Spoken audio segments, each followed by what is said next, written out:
Кутман күнүңүздөр менен кымбаттуу угармандар. Кайрадан силердин назарыңыздарда мен Чолпон Качкынбек кызы. Анда эмесе биздин каналда Түгөлбай Сыдыкбеков агабыздын «Биздин замандын кишилери» романынын уландысы. Күнүңөр көңүлдүү өтсүн. Каналга катталууну жана бармакча басууну унутпаңыздар. 7 бөлүм. Согуш кабары чатыр этип асманды тең жарып өткөн чагылгандай тараган. Журт кулагын түрөт. Кышта карасы баягыдай бейпилде, тынч эмес. Аралай чаап, ашыгып жүргөн жанды көрөсүң. Ойга кылайындар, эмне болуп жатат? Деп сурап калган кемпир кесеке. Согуш каары ушундай болот жарыктык. Ашыгып бараткан адам темне берет. 5-жылдан берки туулган балдарды жөнөтмөк болду. Коштошуп калыңыз, эл мектептин алдында. Тоо менен көлдүн эки ортосунда мемиреп жатчу кең кыштак бүгүн кыймылга толгон. Жогорку жакта каалгасы жок эшиктей аңырайып турган коктунун оозунан бери чубап чыккан аттуу жөөлүлөр кыштакка карай агыла берди. Башкалардан окчун эң алдында келаткан жерде атчан өтө ашыгат. Күмүш чаптырган белем эринин кашы күнгө чагылыша калып, аттанар жаккы үзөккүсү жарк-жарк этет. Теңден келаткан серке чаначтар жерге тие салактап эки жагында бултуңдайт. Алар тоодогу малчылар эле. Малга баш көз болуп балдар гана калган го. Жадагаса кечке эрден түшпөй малдын артында жүрүүчү жырта кабышка. Дыңкыйган катындар, бейлердин желиндери жарылып кетмек болду, деп келиндерге жай таптырбай безилдей бере турган сары учук кемпир экөө жарыша келатат. Ансызда кудус шибердүү төргө жамгыр себелеп тургандай кышта карасы күбүр шыбырга толгон.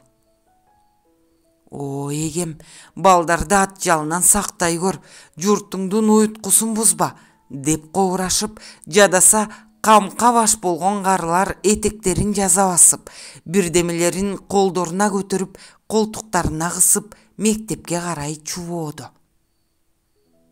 Алдына чоң курсак тору ат минген, үстүнө чолок боз таар кийген бирөө ийнине куш атаарын астына алып, күн чыкпай өйдө жактан желдирип келген. Сельсоветтин мекемесине түшүп аттанып, чоң жол менен төмөн кеткен болчу. Көрсө ал колхозго чакыруу кагазын жеткирип жүргөн чабарман экен. Бы колхозунун мүчөлөрүнөн Шамбет, Чаргын, Сергейлер ичинде туура 15 жигит колдоруна чакыруу кагаздарын алды. Ой Чаргын, дале бул жердесиңби? Сен көрсө элге эт жедиргин келген экен го, эмдигиче жөнөп кетүүчү киши эмес белең, дешип, кийинки кездерде тең туштары аны тамашалай баштаган эле. Бая күнкү жапалдаш керди көл шал түшүрүп, кыштактын башынан аягына чаап, эл менен коштошкон эсине түшсө, Чаргын өзү да оңтойсуздана калат. Эми чакыруу кагаз колуна анык тийгенде. Мына жеңе, мен эми анык кеттим, деди Чаргын ашып-шашып, жапалдаш керге мине берип жеңесине. Бол жеңе, эки көйнөк эки дамбалгамда, көкчүң күлөктү бер, мен эл журт менен чындап коштошуп чыгайын. Шашып кеткен Зуура, кагылайын Узунбут, азыкты кандай аласың, деп сурап калды эле, Чаргын кылчайып да койгон жок. Жапалдаш керди белинен кайчылап таштачудан бетер узун буттарын эки жакка жаза сунуп, шөлп еттирип бирдей темине берди да. Ого куй жеңе, билбейсиңби, эр азыгы менен бөр азыгы жолдон, дегенче өзү да узап кетти. Жеңеси депкирин таппай, эми кантейин, агасы да таң атпай суунун башына аттанып кетпеди беле, деп безилдей калды. Же бир чака боорсок бышырып койсомчу, Кап, Кудай-ай, чукулунан мынтип кетээрин ким билди? Мына, алса да кеттик, албаса да кеттик деп, чаргын шашкалактап, бир жумадан берки кош айтышып, өйдө төмөн чапканы эмдигиче Зуурага сезилбептир го. Айтор баары делип, баары айтылган. Ошентсе да байоо өскөн Зуура бечарада эмне жазык. Же ал мындан мурун гүл азык камдап, казатка жигит атказып жүргөн киши беле. Дайым ата-энеси туруп кеткенде ойгонуучу Салмоорбек да энесинин безилдеген үнүн уга сала кие жаткан чолок кызыл көйнөгү менен дардалактап чыга калды. Уйкусу ачылбаган бала көздөрүн ушалап тамтаңдап турат. Короодо безилдеген Зуура уулун көрө коюп: "О, курсагыңдан болоюн, агаң аскерге кетип жатпайбы, жүгүр, кең чөөгүнгө суу алып кел." Бул тек ашыкканда айтылган сөз болду го. Болбосо 6 жашар баланын көтөрүп келген суусу Зуураны канчадан куткарсын? Шамбет, Сергей, Чаргын элебес ичинде болуп, 15 жигитке чакыруу кагаз келгенде, аларды узатышкан соң кичине түп көтөрө тик турушту. Элдин берери мол. Мында калып жаткан кээ бир тең туштар 1000 сомдон тутамдап алышып, кете турган балдардын артынан чаап жүрөт. "О, Шаке, менден ичкен чайың болсун" дешет. Бирок мынтип жөн айткандар бир тең туштар гана эмес. Абышка кемпирлер да, кыз келиндер да. Кээси теңге тыйынын сунуп, "Менден ичкен чайың" десе, кээси саймаланган жоолугун берет. "Ме, ак жолуң ачылсын" дейт. Кээ бирөөлөр ата-бабанын арбагын атап, найза сунуп, жоо сайган эрендин салтын сүйлөп, ар намысты эскертип, "Эга кылайын уулдар" дешет. Ата салтын эскертишет. Эр намыска туулат. Намыс алдырып, жоодон жалтанганың болсо, ата балам дебейт. Эне сүтүң кечпейт. Жоодон жасканып, намыс алдырган уул ак бетине кан тамгандай өз элине так калтырат. Кыргыз атанын тукуму жоодон жалтанып көрбөгөн. Барга кылайын, ок өтпөс бек бол да, жоо өтпөс чеп бол. Акман таңдан эле суу башкарып кеткен болчу. Ал балдарга чакыруу кагаз келгенин талаадан угуп үйгө жеткенче ашыкты. Жерде атты болоктотуп үйүнө келер замат эрден түшпөй жатып: "О, катын, кайның гана, эмне кылып жатасың?" деп үстү-үстүнө сурай келди. Ар киши өзүнө бир мүнөздү өнөкөт кылып алат го. Ушундай бир кысталаңда ого бетер депкир таптырбай шаштыра бериш мүнөз Акманда бар. Сырткы кебетесине караганда жер дүйнөнү топон суу каптап келатса да, солк этпечүдөй болуп көрүнгөн эринин бул мүнөзүнө кээде Зуура өзү да аң-таң. "Бол катын, жол азыгыган беле, көйнөк кечеси жуулганбы? Бол" деп ошол шашкалак мүнөзүн кармата берди Акман. Ансыз да депкирин таппай калган байкуш Зуура ан сайын кайсалап сырын айта албай: "Чурка, салмаш сууга чурка, тызылдап барып тызылдап кел" деп күчүн 6 жашар Салмоорбекке чыгарды. Бирок өзү өтө чочуп, өтө ашыгып жүрсө да эрине кенедей сыр алдырган жок. Кол сандыкты ачып таштап, анда сакталган акча байлыгын санап отурган Акман кейип кетти. "Ол дагы окуй-ай, жаман болду, Колун сандыктын калайына алдырып алдыбы деп чочуп кеткен Зуура эрине жалт карады. "Эмне болду? Чебер дебейсиң банан?" "Чебер дебей жүргөн белем, 1000 эле сом акча бар беле. Бул эмнеге жарайт?" 1000 сом болсо бир узун бутка жетишер", деди аялы кырыңдап. "Эмненин жетишкени?" деди Акман катынына. "Аскерге кетип бараткан жалгыз сенин узун буткайның беле. Биздин эле бир колхоздон 15 бала дейт. А тигил башка колхоздордон да балдар чакырылат. Алардын ичинде да көңүлү жакын кишилер бар. Эч болбосо 100 сомдон жол айтпасам, мени көк урат го. Акман атым өчүп, сакал мөрттөнөт го. Кой катын, мен дагы акча караштырайын, тигил чоң сакал метрейге барайын. Бул учурда шыйрагын кызартып, төгүп чачып, көк чөөгүнгө суу көтөрүп келаткан Салмоорбек күшүлдөп бышылдап эшик алдынан көрүндү. Көнөктөй болгон чөөгүндүн бөйрөгү бир жагына майыша баскан баланын шыйрагын койгулайт.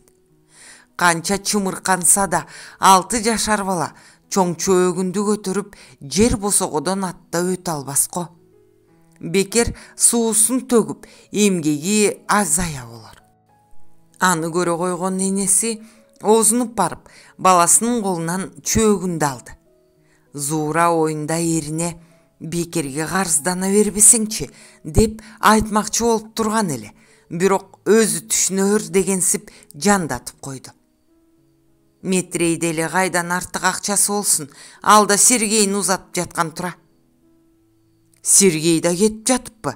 Деп чочуп кеткен Акмандын көз алдына балка согуп туруучу Сергейдин зор тулкусу элестей түштү. Ботом, ал кетсе биздин колхоздун устасы ким болот? Зуура унчуккан жок. Энесине бир чөөгүн суу көтөрүп келип бергенине Салмоорбек да чоң милдеттен кутулган кишидей дөкүрсүп турган. Тигил шашкалактап жаткан атасынын ар бир кыймылын алдыртан байкап, мурдун шуу тартты. Акман кол сандыкта сакталган акча байлыгын бөлүп чөнтөктөрүнө салып койду. Анан камчысын алып чыгып баратып, болгатын, деди баягыдан бетер аялынын депкирин кактырбай. Жарым мүнөткө жетпей бардыгы белем болсун. Аскер иши сен экөөбүз ысык картошко жегенде эмес. Так болот, ылдам жүрөт. Кап, Сергейдин кеткени жаман болбодубу? Эр азаматтар газатка жөнөп жатса, ботом, баарына бирдей жол айтсам экен. Дмитрийдин үйү кыштактын күнчыгыш жаккы четинде, дарвазасы чоң жолго караган ак тамдуу имарат. Алдыңкы бетинде арык жээктей 2 кырка тегилген тал теректер көп жылдан бери тамырдап, дүпүйүп бийик чыккан. Бутактары чачырап, калың жалбырактан күн өтпөй түптөрү көлөкөлөнүүдө. Акман дайым Дмитрийдикине атчан келгенде, жээрдени так дарвазанын оң босогосундагы дүмпүйгөн кыркма талга байлоочу. Алчактата бастырып келген Акман эми да чылбырын талдын билектей бутагына күрмөп жаткан эле. Эшик чоң ачылып, Маруся көрүндү. Үйдөн күжүлдөп сүйлөгөн кишилердин үндөрү угула түштү. Атайы утурлап чыкканын билгизип, ызаат менен Маруся: "Келиңиз Акман аке", деди. Нур жүздүү абышка ат үстүндө ашыга келгенге ого бетер кызарып, чекесинен чып-чып тер чыгайын деген, тебетейин кежигесине түртүп, маңдайын бууланта баскан калыбында. "Акиш", деди Акман кызга. "Эмне, Сергейди да узатып жатасыңарбы? Атаң барбы?" Маруся ысык жашын 1-2 ирмеп алганго, тегиз кайрылган сулуу кирпиктери сууланышып, баскан турган ойноктогон оттуу көздөрү анча сыр бербестен, күлүңдөй кыймылында билинер-билинбес муңайымдык бар. Акман аке, Сережканы да узатып жатабыз", деди. Кыздын үнү басмырт чыкты. "Эчтеке эмес, кагылайын". Эшик жанына келип калган Акман Марусянын көңүлүн жооткоп койду. Жоо жакадан, бөрү этектен алганда эр жигит керекке жарачу. Анан тиякта согуш чыкса, үйдө жатып алышмак беле. Аман келишсе болгону. Кыз Акмандын артынан удаа кирип эшикти жапты. Надежда жүрөк оорусун шылтоо кылып, ардайым өзү отурган үйдө балдарга тамеки тарттырчу эмес. Түтүн дем алса, какап-чакап жөтөлө кетчү. Үй ичи ирээттүү.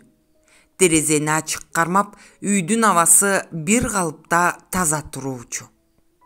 Ортого коюлган чоң столго тасма менен баскан ап-апак дасторкон жабылып, анын чоң ортосунда кичирээк чакадай карапага өндүрүлгөн сонун гүл букет болуп буруксуп турар эле. Ар дайым мында келген сайын Акман: «Мына турмуш» дей турган, жадырап жайнап Надеждага: «Бу сиздин үй кандай? О, Метрей, мен Надежда Байбиченин үйүнө киргенде соң көлгө чыккандай боло калам да. Көрчү, гүл, аба таза. Кана, бурчка пайгамбардай созулуп отурайынчы». Абышка тең тушуна карап күлүп кое турган: «Метрей, айтсаң боло, бу биздин кыргыз ушул турмушка качан көнөт я?» «Акманым, шашпа» дей турган чоң сакалын багжактатып Дмитрий да. «Экөөбүз эми 10 эле жыл өлбөй турсак далай кызыкты көрөбүз. Билесиңби, кечээ эле сенин туугандарың эмнедечү эле? Баласы ыйласа, чоң сакал Метрей келатат, ооз жок Метрей келатат, кулак кесет, картөшкөсүнөн бербей коет деп сооротучу эле. Ооба, мынтип Акман, сен өзүң да айткансың. Ал эми балаңа оозу жок Метрей деп айтып көрчү. Ооба, анын оозун муруту жаап турбайбы деп кайра өзүңдү шылдыңдап күлөт. Шашпа, бу биздин тукумдан эчен өнөр чыгат. Көп сөз ич көптүрөт, музоо бош болсо сүттү төгөт. Кана эмесе отурбайсыңбы Акман баатыр?» Эки тең туш бирин-бири ушинтип кабыл ала турган. Надежда да бир жактан сыйга камыруучу. Бирок азыр андай жайчылык эмес го. Журтка оор кайгынын эпкини келгендей, ар качан абасы бир калыпта таза туруучу үйдө эми көгүлтүр түтүн тумандай калган.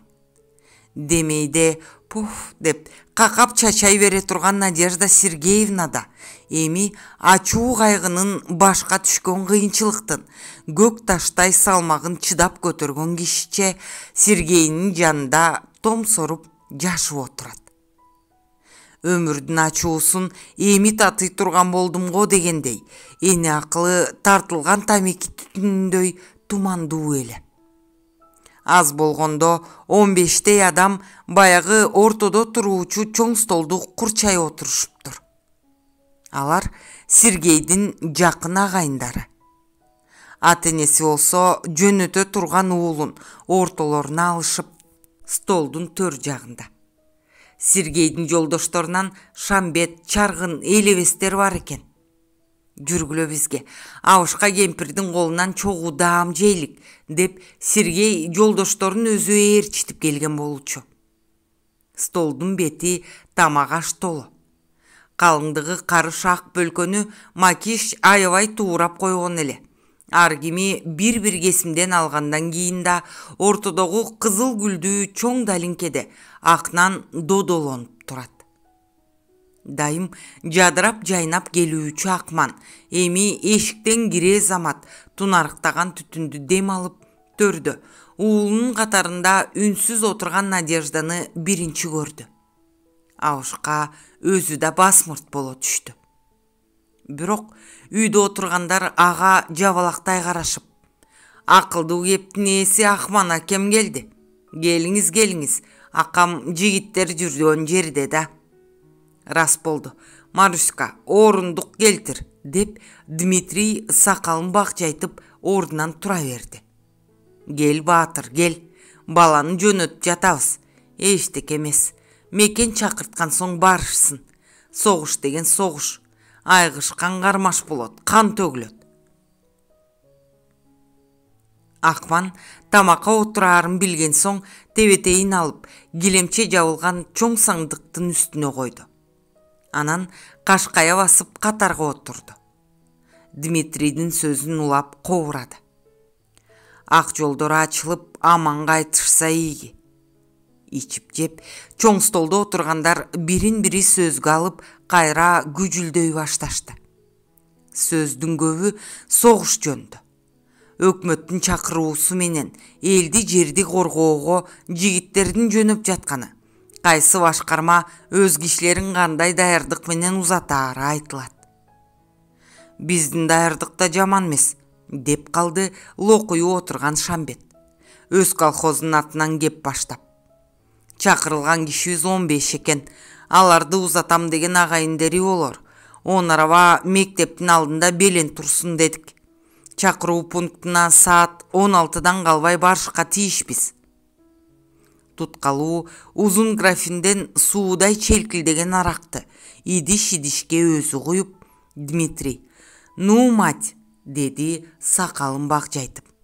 Надежда Сергеевнага рюмка сунуп: «Кана, балдарды жолунан кечиктирбейлик. Сен вит Сережкага эне, көзгө жаш алба». Муну айтып жатып, Дмитрий өзү да каргылданат, сакалы дирилдейт. Акман бир жактан унчугуп калды. «О, Надежда байбиче, уулуңузду күлүп отуруп узатыңыз». Орус кыргыз дебей үйдө отурган кишилер энени туш-туштан жаалашты. «Надежда Сергеевна, байбиче Надежда, убактыбыз аз. Биздин үйдөкүлөр да күтүп калышты. Сергей да биздин үйдөн даам татып чыксын». «Ну, мать!» «Мама», деди оң катарында отурган уулу Сергей, энесинин ийинен түшүп бараткан шалысын оңдой берип. «Мама, бизди күлүп отуруп узат. Ыйык ишке баратабыз, элди жерди коргоого баратабыз, мама». Эне эми көзүнөн жаш чыгара алган жок. Тек абышкасы сунган рюмканы калчылдап араң алды. «Баргын уулум, ыйлабайм», деди кемпир. Бирок бирдемеден жабыр көрүү ызаланган кишиче эненин жумшак беттери кыймылдап, эриндери кемшең. «Но ведь война, ок ажал көксөйт, эненин жүрөгү сезбейт». «Байбиче», деди элебес Надежда Сергеевнанын көңүлүн жооткотуп. «Сергейди районгана чакырып жатат, балким кайра келербиз». Баятан араң отурган чаргын эми чыдай алган жок. Ал үйдү төбөсү менен тиреп калчудай болуп бурчтан тура калды да, бир рюмка аракты бир ууртап алып: «Келбейбиз элебес», деп рюмканы Марусяга суна берди. «Мемач, дагы куй арактан. Алса да кеттик, албаса да кеттик. А биз кайра келгенде газатка ким барат?» Сөздүн чыны жакшы Надежда эне. «Биз райондон кайра келип отурбайбыз, согушабыз. А Сергей сокчу балкан болсо, мындан ары Метрей ата өзүңүз согосуз. Макиш, кана арак». Үйдөкүлөр дуу күлүштү. «Ини туура айтат, колхоз устасыз калбайт», деди Дмитрий бакжайып Акманга карап коюп. Ал барбайган шадылары менен көк ала тарткан калкандай мурутун жанып алып кайраттуу айтты. «Сережка, сен бил, сени согушка ата менен эне узатып жатат. Биздин наамды булгаба, улуу орус элинин наамын булгаба. Сен уктуңбу, Сережка? Каның орус, бирок мына бул ала тоодо туулуп өскөнсүң». Абышканын бай сакалы дирилдеп, үнү бек чыкты. «Сен ушул биздин тоо үчүн, биздин көл, биздин жер үчүн күрөш. Уктуңарбы, балдар? Силер тууган эл үчүн баатырларча күрөшкүлө. Кайгы душмандын төрүнө чөксүн. Кана, жеңиштен кийин таттуу көрүшүү үчүн ушул ачуу аракты көтөрөлүк. Ну, мать, жеңиш үчүн». Калкандай муруттарын дагы жанып алып, Дмитрий өзү баштап рюмканы көтөрө берди. Үй ичи бул арада чымындын ызылдаганы угулгандай жымжырт болду.